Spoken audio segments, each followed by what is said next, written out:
ఇంట్లో ఒక పని చెప్తే దాన్ని చేయటానికి సంవత్సరాలు పడుతుందని నిజంగా మా ఆయన ప్రూవ్ చేశారు.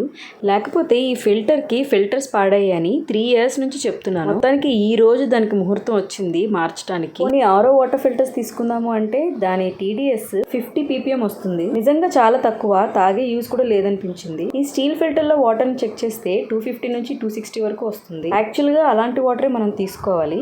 నేనైతే అందులో ఒక రాగి ప్లేట్ పెట్టేస్తాను, ఇంకా మంచి వాటర్ కింద మారుతుంది. కానీ ఆ రాగి ప్లేట్ ని ఎవ్రీ 2 to 3 days కి ఒకసారి తప్పకుండా క్లీన్ చేసుకోవాలి. చూసారా ఫిల్టర్స్ ఎంత నల్లగా అయిపోయాయో. ఓన్లీ హాఫ్ వరకే ఫిల్టర్ అయ్యేది, హాఫ్ నుంచి అలాగే ఉండిపోయేది వాటర్.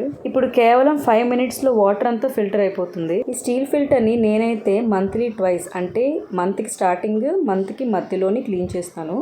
నాకైతే ఈ ఫిల్టర్ వల్ల 2 problems వచ్చాయి. ఒకటి, మా పాప అస్తమానం ఆ ఫిల్టర్ ని నొక్కేస్తూ వాటర్ వదిలేసేది. అందుకోసం దాన్ని హైట్ లో పెట్టాను. ఇప్పుడు అందులోకి బిందెతో నీళ్లు ఎత్తి పోయటానికి మళ్ళీ మా ఆయన పిలాల్సి వస్తుంది.